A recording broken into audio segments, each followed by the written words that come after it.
Hello, class. Hope you're doing well.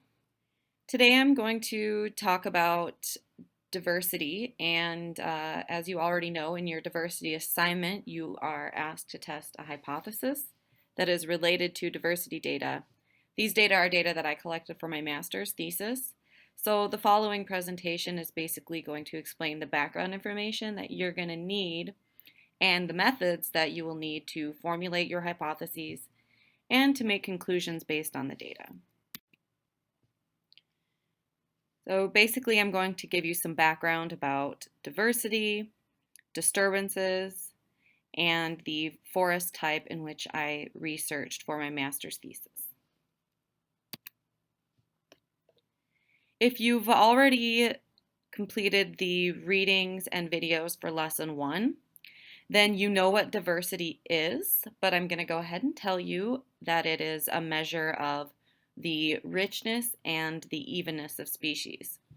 So basically, it's a measure of the number of species, which is the richness, and the relative frequency of occurrences of each species. So that's the evenness. In other words, if you're frequently encountering one species more than another species, you'll probably have lower diversity. But if your frequency of encountering all of the species is relatively even, then that'll be a higher diversity.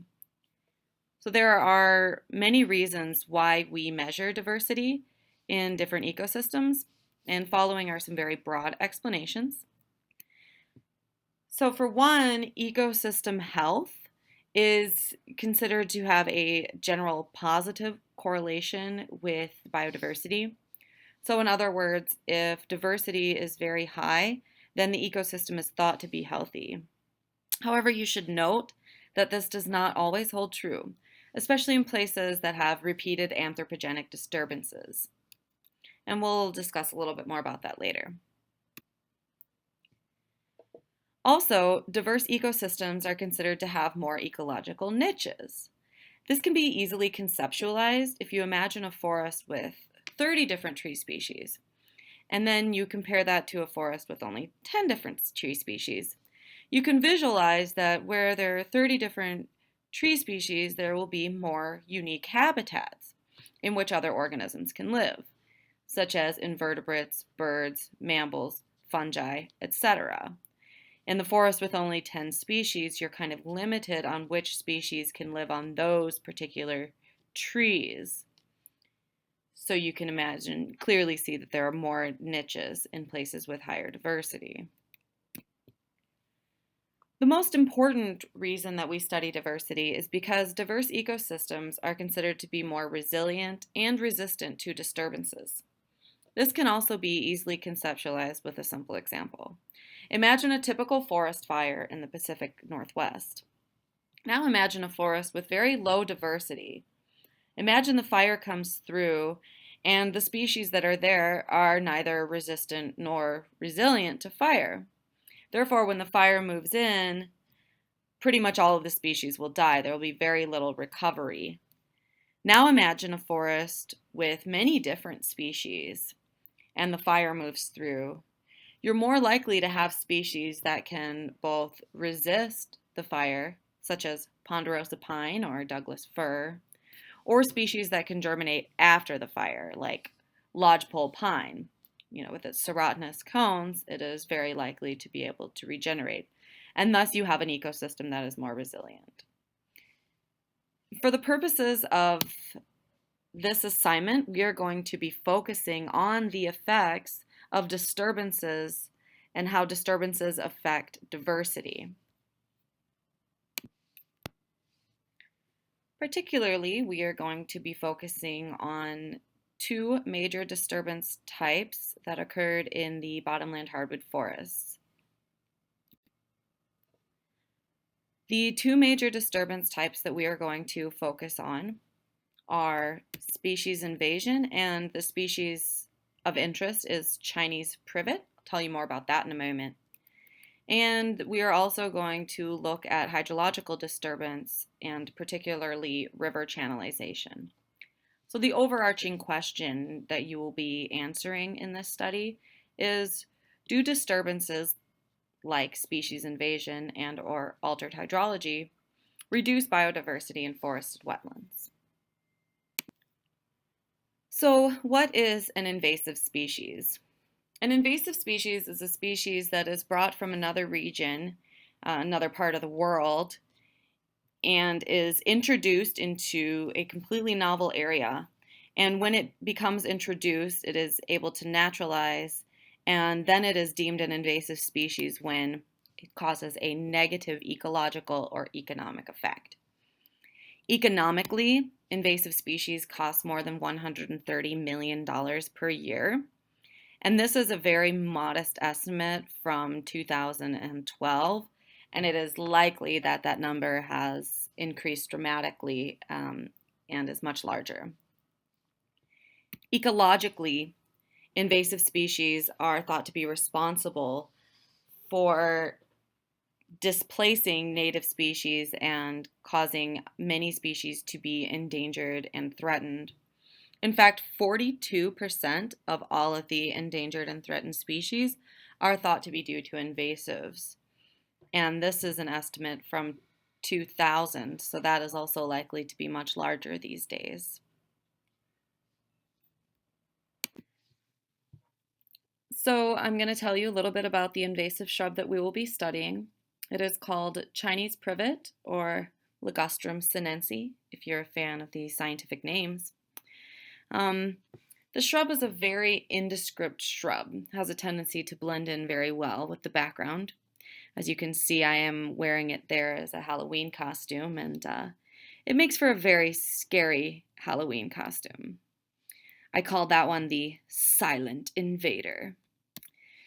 It was brought to the United States from China as an ornamental hedgerow in the 1850s. It's a very desirable hedgerow because it's evergreen in the southeast. It has broad environmental tolerances: sun, shade, wet, dry, hot, cold. It also has rapid growth and superior competitive ability. It makes it a really great hedgerow and also a really good competitor for being an invasive species. It can reproduce vegetatively through runners or root induction on broken limbs. Then it can also reproduce sexually via the fruit. So these single-seeded drupes are highly viable. In fact, one privet plant could produce up to 3,400 germinating offspring per year. The fruits are dispersed by birds and by water, as I discovered in my master's research. And they get dispersed into these forests where they occupy the understory. The resulting shrub layer completely prevents any sort of native or regeneration of anything besides privet underneath it. Chinese privet's distribution or range is in the invaded range is in the southeastern United States, where it occupies every single county in Georgia and Alabama. And we will be focusing our study on this location right here in southwestern Tennessee, near Memphis. It will be on the Wolf River, Tennessee. Our study takes place in the ecosystem type called bottomland hardwood forests, also known as forested wetlands. And this is a very unique forest type to the southeastern United States. It is very different from the forests that we're used to here in the Pacific Northwest, which is why I'm going to give you a quick background of the ecological services and functions of bottomland hardwood forests. And you'll also learn some of the adaptations.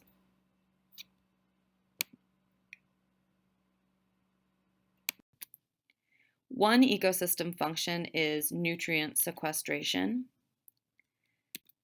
Another is sediment sequestration.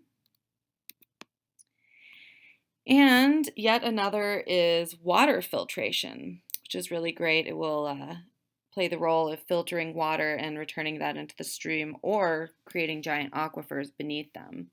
Memphis is famous for having one of the largest aquifers in the United States. Moreover, bottomland hardwood forests are habitat to a wide diversity of endemic species, endemic meaning that they can only live in bottomland hardwood forests. The reason bottomland hardwood forests have so many endemic or specialist species is because of the type of natural disturbance that happens there. Bottomland hardwood forests are adapted to have full flooding in the winter. They're completely inundated for many months out of the year. And then in the summer, they are completely dry. In fact, the trees here rely on this flood pulsing to keep out competitors that can't handle the long-term waterlogging and anaerobic conditions of bottomland hardwood forests. The process by which forests are inundated in the winter and not in the summer is called flood pulsing. And here is a line graph that depicts flood pulsing in the region in which you'll be researching. That region is the Wolf River, Tennessee. And again, it's located near Memphis, Tennessee, in southwest Tennessee.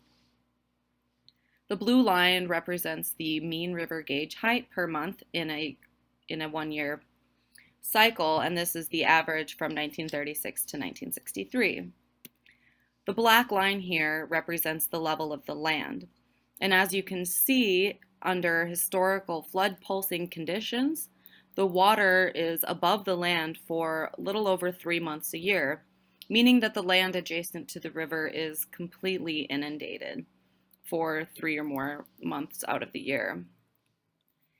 Unfortunately, this was a very undesirable state for the river to be in Memphis, Tennessee, in the mid-1900s, because they really wanted to push urban settlement. That was their number one priority. And you can't really build anything in a place that's flooded 3 months out of the year. Maybe a boathouse, but that's not what Memphis was going for. So the Army Corps of Engineers decided to channelize the lower 30 miles of the river for flood control. It was a very effective method of flood control, but you can imagine there were some pretty far-reaching effects on the ecosystems in the forested wetlands next to this channelized river. And I'm going to walk you through the process of channelization of the Wolf River. So this is what the river looked like in 1940, a very slow-moving, meandering river. And pay attention to these particular 2 meanders, and we'll watch them change. So by 1954, the Army Corps of Engineers was busy at work channelizing and straightening the river. This section here is one of the first sections to be channelized, and there you can see the meander scars as they're disappearing. And by 1971, you can see those meander scars are barely visible, and you can tell that they are filled in with some vegetation. At this point, the channelization had been complete for 8 years, and so the ecosystem is definitely changing in this line. And by 2011, the Wolf River has now been channelized for over 50 years. It is flowing really, really fast and straight, and it is carrying a whole lot of sediment into the Mississippi River.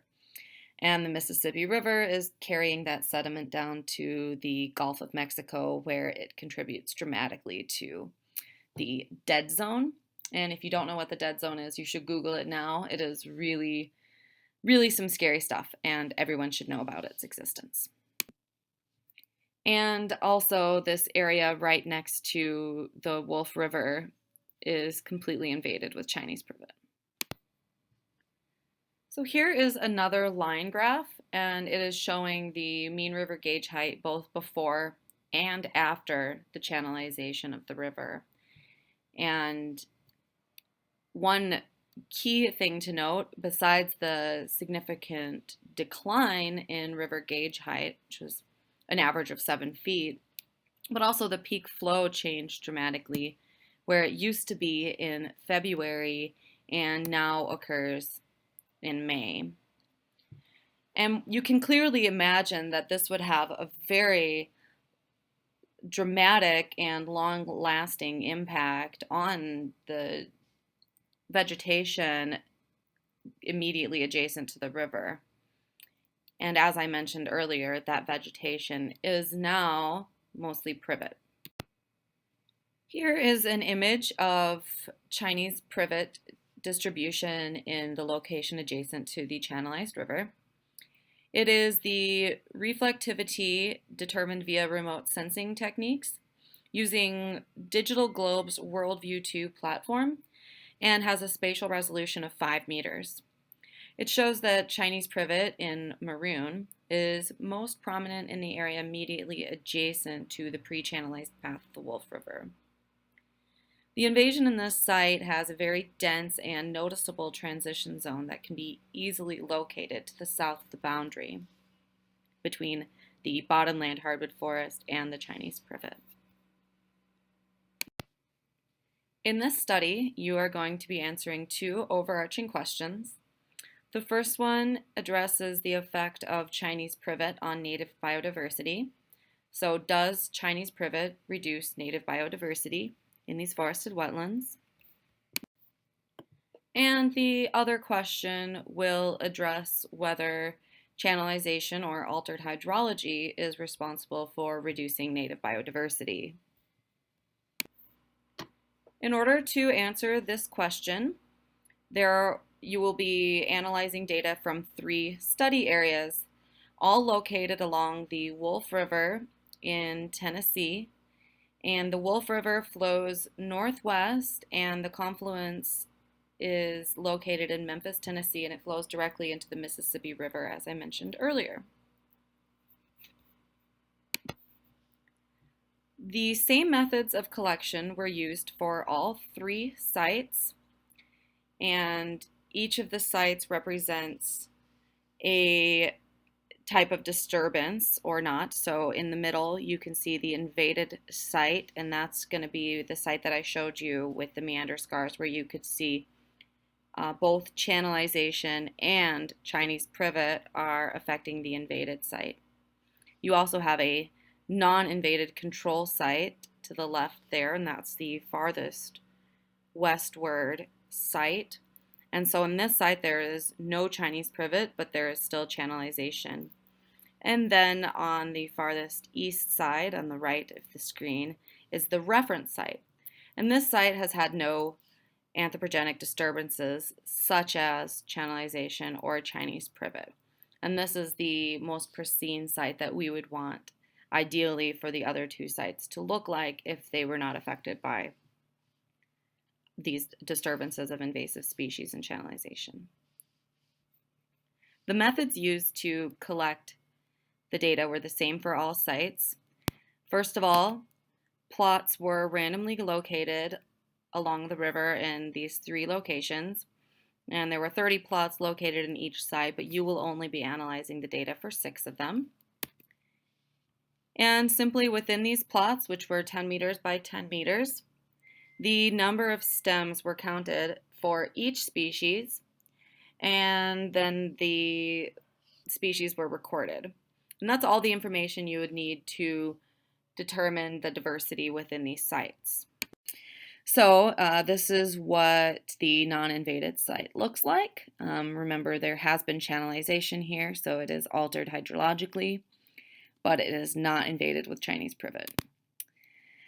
This is what the invaded site looks like, and you can see it has a very dense shrub layer of Chinese privet. This is what the reference site looks like, and within the forest you can scroll back and look at some of these other photographs and see that it's beautifully flooded in the winter. And this is a nice autumn photograph. Okay, so now it is time for you to come up with your hypotheses. You can follow along on your worksheet here. The first question, or the first hypothesis, has to do with the altered hydrology. So, do you think there will be greater, less, or the same diversity due to river channelization? And we're going to be comparing this to the reference site because, again, the reference site has not been altered or disturbed. And then the other hypothesis, do you think there will be greater, less, or the same diversity in invaded sites? And we're going to compare that to non-invaded channelized site to determine if there is simply an effect of only the invasive species. And we're going to compare that to the non-channelized, non-invaded reference site. Since we do a lot of talking in this class about monitoring and management, I thought I would give you a little bit of an antidote and tell you what happened in this site due to poor management and monitoring. And then you can learn the importance of monitoring and management. So this particular site, we removed the invasive species in 2000, cut everything out, pulled out Chinese privet, and then we planted some beautiful bottomland hardwood forest species. And as we've already learned, these hardwood forest species are likely adapted to a flood pulse that no longer happens. And sadly, they're non-competitive, as we know. So as you can see, 11 years later, this is the exact same site. Chinese privet came back with a vengeance, and not one single tree that we planted there and depicted by those orange and blue flags survived. So you can see clearly that this mitigation strategy failed miserably.